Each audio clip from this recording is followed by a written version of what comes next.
Hi friends, నా పేరు చరణ్. ఈరోజు వీడియో వచ్చేసరికి మీ అందరికీ తెలిసిందే, బాలీవుడ్ యాక్టర్ ఎవరైతే రణ్వీర్ సింగ్ ఒక కాంట్రవర్షియల్ చిక్కులో అయితే ఇరుక్కోవడం అయితే జరిగింది. దీనికి సంబంధించిన కంప్లీట్ ఇన్ఫర్మేషన్ అయితే మనం ఈ వీడియోలో చూద్దాం. మీరు లాస్ట్ వరకు అయితే చూడటానికి ప్రయత్నించండి. ఫ్రెండ్స్, మీరు ఫస్ట్ టైం మన ఛానల్ చూస్తున్నట్లయితే తప్పకుండా మన ఛానల్కి అయితే సబ్స్క్రైబ్ చేసుకోండి. ఎందుకంటే మన ఛానల్ నుంచి రెగ్యులర్గా ఇలాంటి మూవీ రిలేటెడ్ వీడియోస్ కానీ రివ్యూస్ కానీ అప్డేట్స్ కానీ వస్తూ ఉంటాం. మిస్ కాకుండా ఉండాలంటే తప్పకుండా మన ఛానల్కి అయితే సబ్స్క్రైబ్ చేసుకుని పక్కన బెల్ ఐకన్ కూడా ఆన్ చేసుకుని పెట్టుకుని, సో దట్ నేను పెట్టిన వీడియో వెంటనే మీకు నోటిఫికేషన్ రూపంలో వస్తుంది. అక్కడి నుంచి మన వీడియో అయితే చూసే అవకాశం ఉంటుంది. ఇలాంటి ప్రతి రిలేటెడ్ ఏదైతే మూవీ రిలేటెడ్ వీడియోస్ ఉన్నాయో అవన్నీ కూడా మీరు చూసే అవకాశం ఉంటుంది. Stay updated. సో ఇంకా కంటెంట్లోకి వెళ్తే, టాపిక్లోకి వెళ్తున్నట్టయితే ఇంకా లేట్ లేకుండా, బేసికల్గా గోవాలో IFFI ఫిల్మ్ ఫెస్టివల్ జరిగినప్పుడు మొత్తం ఇండియన్ సినిమా ఇండస్ట్రీ మొత్తం కూడా అక్కడ ఫిల్మ్ ఫెస్టివల్లో ఉన్నారు. ఈవెంట్ చాలా బాగా జరిగింది. ప్రోగ్రామ్ మొత్తం కూడా చాలా అద్భుతంగా ఆహ్లాదకరంగా జరిగింది. అన్ని విధాలుగా కూడా బాగుంది. బట్ ఈ సందర్భంగా ఏంటంటే, రణ్వీర్ సింగ్కి హిందీలో దురంధర్ సినిమా కూడా రిలీజ్ అవుతుంది. At the same time Rishab Shetty గారి సినిమా కర్ణాటకలో కాంతార రిలీజ్ అయ్యి చాలా శరవేగంగా రికార్డ్స్ని కానీ, గొప్ప సినిమా కానీ, బ్లాక్ బస్టర్గా మంచి అద్భుతమైన హిట్ అయితే అందుకుంది. ఈ సందర్భంగా ఏంటంటే, రణ్వీర్ సింగ్ అక్కడ రిషబ్ శెట్టిని కలిసి అమ్మవారు సినిమా గురించి అంతా తెలిసిందే కదా. రిషబ్ శెట్టి గారి ఒంట్లోకి అయితే అమ్మవారు దూరి అదొక సినిమా, అద్భుతమైన సినిమా. ఆ సినిమాలో ఒక కాన్సెప్ట్ని రణ్వీర్ స్టేజ్ మీద కానీ రిషబ్ శెట్టి దగ్గర కానీ చేయడం జరిగింది.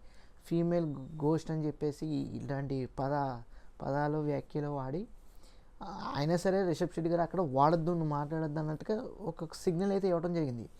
బట్ పట్టించుకోకుండా రణ్వీర్ సింగ్ స్టేజ్ మీద కూడా ఎక్కి అదే విధంగా కాంతార సినిమా గురించి చెప్తున్నారు. ఆయన ఇంటెన్షన్తో కానీ, లేదంటే మంచి సినిమా తీశారని చెప్పేసి ఒక విధంగా చెప్తున్నా కానీ, అది అన్అపాలజైజ్ పరంగా మనం కన్సిడర్ చేయాలి. ఎందుకంటే రణ్వీర్ సింగ్ గారికి సిగ్నల్ ఇచ్చారు రిషబ్ శెట్టి గారు ఒక విధంగా, డోంట్ డూ అని చెప్పేసి, డోంట్ డూ లైక్ దట్ అని చెప్పేసి ఆయన చెప్పడం జరిగింది.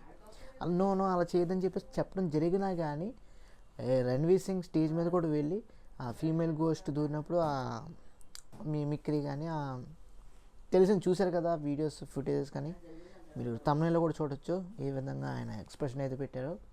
బట్ ఇక్కడ మనం చూడాల్సింది ఏంటంటే, సినిమాని సినిమాలాగా ఎవరో కూడా చూడట్లేదు. అది వాళ్ళు ఏంటంటే వాళ్ళు కామెడీ కింద తీసుకుంటున్నారు ఏంటో మనకు తెలియదు. ఇక్కడ ఒక విధంగా చెప్పాలంటే అసలు హిందీ ఆడియన్స్కి, లేదనుకుంటే ఈ బాలీవుడ్ యాక్టర్స్కి అసలు ఏ విధంగా కూడా డివోషనల్ పరంగా కానీ, ఆ గాడ్స్ పరంగా కానీ, ఆ మైథాలజీ పరంగా కానీ, హిస్టరీ పరంగా కానీ గౌరవం అనేది ఉందా లేదా అనేది ఒక క్వశ్చన్ మార్క్ అయితే ఉంది. ఎంతసేపు వెస్ట్రన్ కల్చర్కి అలవాటు పడిపోయి ఏదైనా సరే ప్రతి దాన్ని కూడా జోక్ చేసే విధంగా, మిమిక్రీ చేసే విధంగా ఇలాగ ఎందుకు అంటే అదొక చాలా తప్పు. అది మీ అందరికీ తెలిసింది అది తప్పు అని చెప్పేసి అందరూ కూడా మండిపడటం జరిగింది. అక్కడ ఉన్న మిగతా వాళ్ళు కూడా అదేవిధంగా ఒక మంచి సబ్జెక్ట్ని అలా మిమిక్రీ చేయడంతో అక్కడ ఉన్న కొంతమంది కర్ణాటక పీపుల్ కూడా చాలా మిగతా వాళ్ళు అందరూ నవ్వుకుంటున్నారు. అక్కడ కూర్చున్న వాళ్ళు అందరూ కూడా నవ్వుకుంటున్నారు. కొంతమంది అయితే కర్ణాటక పీపుల్, ఎస్పెషల్లీ ఆ సినిమా లాంగ్వేజ్ సంబంధించిన వాళ్ళు, స్టోరీ తెలిసిన వాళ్ళు, ఆ బ్యాక్ డ్రాప్ తెలిసిన వాళ్ళు అందరూ కూడా షాక్ అవుతున్నారు. ఏంటి వెనక్కి తిరిగి అని చూస్తున్నారు వాళ్ళు. సో అందరికీ తెలిసిందే అది. సో చూడండి, అసలు ఏంటి, అసలు అంత పెద్ద అద్భుతమైన సినిమాని ప్రపంచవ్యాప్తంగా ఎక్కడికో వెళ్తుంటే, ఒక కర్ణాటక నుంచి ప్రశాంత్ నీల్ గారు KGF ద్వారా, రిషబ్ శెట్టి గారు ఆయన కాంతార సినిమా ద్వారా కర్ణాటక ఫిలిం ఇండస్ట్రీ అనేది హ్యూజ్ లెవెల్లో గ్రో అయింది. ప్రపంచవ్యాప్తంగా మంచి ప్రఖ్యాతులు సంపాదించుకుంది. అలాంటి కర్ణాటకలో ఒక మంచి సినిమా వచ్చినప్పుడు, డివోషనల్ సినిమా వచ్చినప్పుడు ఈ విధంగా బాలీవుడ్ యాక్టర్స్గా ఈ విధంగా బిహేవ్ చేయడం అనేది చాలా మటుకు తప్పు. దీపికా పడుకొని కూడా తెలుగులో డబ్బింగ్ ఇవ్వనని చెప్పేసి ఒక స్టేట్మెంట్ అయితే ఇవ్వడం జరిగింది. అది కూడా తప్పే. ఎందుకంటే ఇప్పుడు మన ఎన్టీఆర్ గారు కానీ, మన రామ్ చరణ్ గారు కానీ, మన మహేష్ బాబు గారు కానీ, మన పవన్ కళ్యాణ్ గారు కానీ, మన ప్రభాస్ గారు కానీ, అల్లు అర్జున్ గారు కానీ అక్కడ వాళ్ళ లాంగ్వేజెస్లో డబ్బింగ్ చెప్తున్నారు, వాయిస్ ఇస్తున్నారు, ఓన్ లాంగ్వేజ్ నేర్చుకుని అక్కడ మాట్లాడుతున్నారు, వాళ్ళు డబ్బింగ్ చెప్తున్నారంటే దానికి వాళ్ళు మన వాళ్ళు ఇచ్చే ఆ రెస్పెక్ట్ అనేది, ఆ వాల్యూ అనేది మిగతా ఇండస్ట్రీ నుంచి ఎస్పెషల్లీ బాలీవుడ్డే మిగతా ఇండస్ట్రీస్కి ఏది కూడా ఇవ్వట్లే. నార్త్ ఇండియన్ సినిమా నార్త్ ఇండియాలాగే చూస్తున్నారు, కానీ సౌత్ ఇండియన్స్కి ఏమాత్రం కూడా ప్రాధాన్యం కానీ ఏమాత్రం కూడా స్కోప్ కానీ ఇచ్చే ప్రసక్తే లేదన్నట్టుగా వాళ్ళైతే బిహేవ్ చేస్తున్నారు. ఏమాత్రం మీరు అనుకుంటారు నాకైతే తెలియట్లేదు. అసలు ఏంటి వాళ్ళ ధైర్యం ఏంటి నాకు అర్థం అవ్వట్లేదు. రణ్వీర్ సింగ్ ఇలా చేస్తానని నేను అసలు అనుకోలేదు. ఆయనకి ఓవరాల్గా మనం చూసాం, మనం ఎన్నోసార్లు చూసాం. నేను ఒకటి చెప్పాలనుకుంటున్నాను ఏంటంటే, ఇప్పుడు రణ్వీర్ సింగ్ ఇలాగా హైపర్ యాక్టివ్గా హైపర్ ఓవర్గా లేకుంటే ఓవర్ యాక్షన్ పరంగా చేస్తే ఆడియన్స్కి నచ్చుతారన్నా ఆయన పెర్ఫార్మెన్స్ నచ్చుందన్నా అలా చేస్తారు. లేదనుకుంటే ఏదన్నా కాంట్రవర్సీలోకి ఇరుక్కుందామని, లేదనుకుంటే దానికి తగ్గట్టుగా ఆయన ఫిలిమ్స్ అనేవి ప్రమోట్ అయ్యే విధంగా ఉంటుందని చెప్పేసా. నాకు దీని రెండింటికి కూడా నాకు ఎక్కడొక్కడ పొంతనైతే కుదరట్లేదు. ఎందుకు అలా చేస్తున్నా నాకు అర్థం కాలేదు. బాలీవుడ్ వాళ్ళకి సౌత్ ఇండియన్ సినిమాలు అంటే అప్పటికే కాదు ఎప్పటికీ నచ్చట్లేదు. పైగా మన ప్రభాస్ గారు కానీ మన యష్ గారు కానీ అటు పృథ్వీరాజ్ గారు కానీ గ్రో అవుతుంటే ఎందుకు ఇష్టపడట్లేదు నాకు ఇప్పటికీ అర్థం కాదు. మనం ఎంతో కష్టపడి సినిమాలు చేసుకొని ఒక స్థాయికి అయితే వెళ్ళాం, అవునా కదా. ఇండియన్ సినిమా అంటే ఓన్లీ బాలీవుడ్డే కాదు మిగతా వుడ్స్ కూడా అని చెప్పేసి ప్రపంచ స్థాయికంగా మన ఎస్ఎస్ రాజమౌళి గారు తీర్చిదిద్ది చెప్పారు, అవునా కదా. బట్ ఇప్పటికీ కూడా వాళ్ళకి ఆ గిల్టీనెస్ కానీ ఆ పెయిన్ కానీ ఇంకా అలాగే ఉండిపోయింది. అందుకే మిగతా ఇండస్ట్రీ సినిమాలని చాలా జోక్ కింద తీసుకుంటున్నారని నాకు ఏదో అనిపించింది. దీనికి తగ్గట్టుగానే కర్ణాటకలో ఉన్న కొంతమంది అడ్వకేట్స్ కూడా ఫైల్ చేయడమే జరిగింది. కేవలం రిలీజియస్ సెంటిమెంట్స్ని మీరు బ్రేక్ చేయటం వల్ల, హర్ట్ చేయటం వల్ల అని చెప్పేసి కొంతమంది అయితే 1 కాదు 2 కాదు 3 దాకా కేసెస్ అయితే కంప్లైంట్స్ అయితే ఫైల్ చేయడం జరిగింది కర్ణాటకలో. సో చూడండి ఏ విధమైన విమర్శకి కాంట్రవర్సీకి గురయ్యారో రణ్వీర్ సింగ్. ఒకటి చెప్పనా, మీరు మైథాలజీ సబ్జెక్ట్స్ తీసుకున్నా కానీ, హిస్టరీ సబ్జెక్ట్స్ తీసుకున్నా కానీ, డివోషనల్ సబ్జెక్ట్స్ తీసుకున్నా కానీ డెఫినెట్గా అందులో మనం డెఫినెట్గా రెస్పెక్ట్ అనేది ఇవ్వాలి, వాల్యూ అనేది ఇవ్వాలి, గౌరవించాలి. ఎస్పెషల్లీ మర్యాద పూర్వకంగా మనం ప్రవర్తించాలి, అవునా కదా. రెస్పెక్ట్ కానీ వాల్యూస్ కానీ ప్రతి దాంట్లో కూడా ఒక వాల్యూ కానీ ఒక ట్రూత్ కానీ ఉంటుంది, ఆ రియాలిటీ కానీ ఉంటుంది. దీన్ని మనం స్టేజ్ మీద చెప్పాలనుకున్నప్పుడు ఒక మంచి వేలో చెప్పాలి. మనకున్న ఓవర్ హైప్, ఓవర్ యాక్షన్ అనేది, ఓవర్ ఎక్స్ప్రెషన్ అనేది, ఓవర్ ఫ్యానిజం అనేది ఉందని చెప్పేసి, ఫ్యామిలీ బ్యాక్గ్రౌండ్ అని చెప్పేసి, నెపోటిజం అని చెప్పేసి, లేదనుకుంటే సపోర్టిజం అని చెప్పేసి, ఫేవరెటిజం అని చెప్పేసి బాలీవుడ్ ఈ కాన్సెప్ట్ని ఎక్కువ ఫాలో అవుతుంటారు. సో వాళ్ళకి ఇవన్నీ ఉన్నాయని చెప్పేసి వాళ్ళ ప్రొడక్షన్ హౌసెస్ ఉంటాయి, వాళ్ళ పిఆర్ టీమ్స్ ఉంటాయి. ఇలాగా సందీప్ రెడ్డి వంగ గారు అంతకే గట్టిగా గడ్డి పెట్టారు బాలీవుడ్ వాళ్ళకి, అయినా సరే మాట్లేదు ఇంకా ఏదో కుళ్ళు.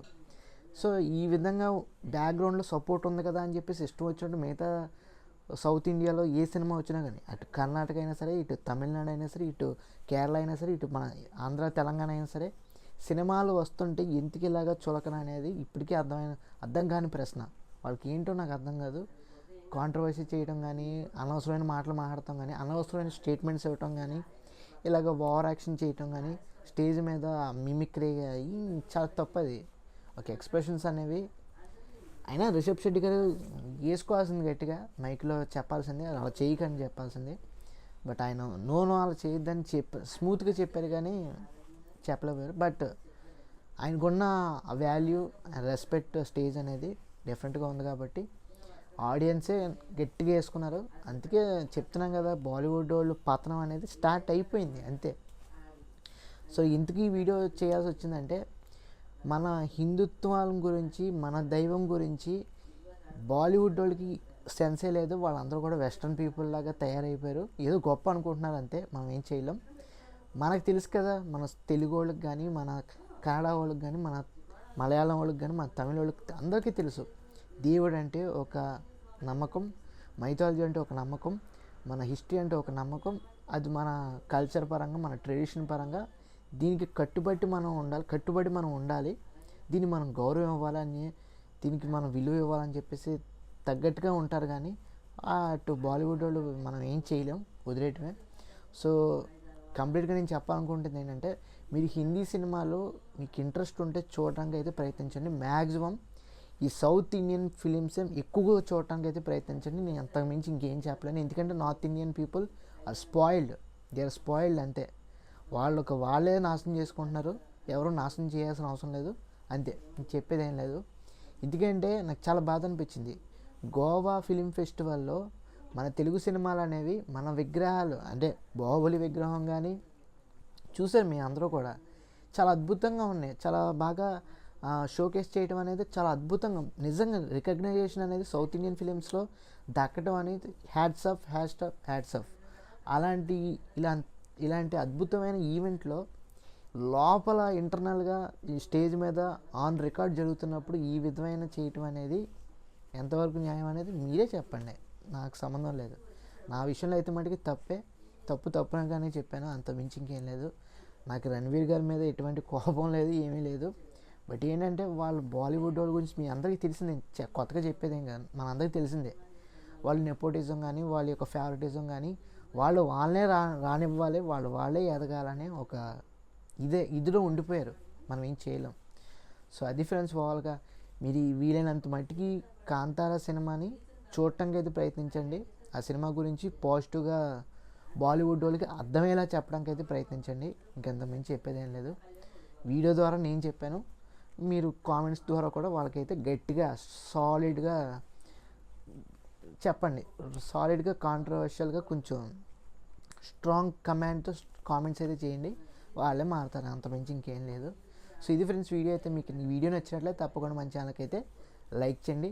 ఇలాంటి మరెన్నో వీడియోస్ కోసం తప్పకుండా మీ ఫ్రెండ్స్ అందరికీ షేర్ చేసి సబ్స్క్రైబ్ చేసుకోండి. తప్పకుండా బెల్ ఐకాన్ అయితే ఆన్ చేసుకొని పెట్టుకోండి. Thanks for watching, see you again, bye bye.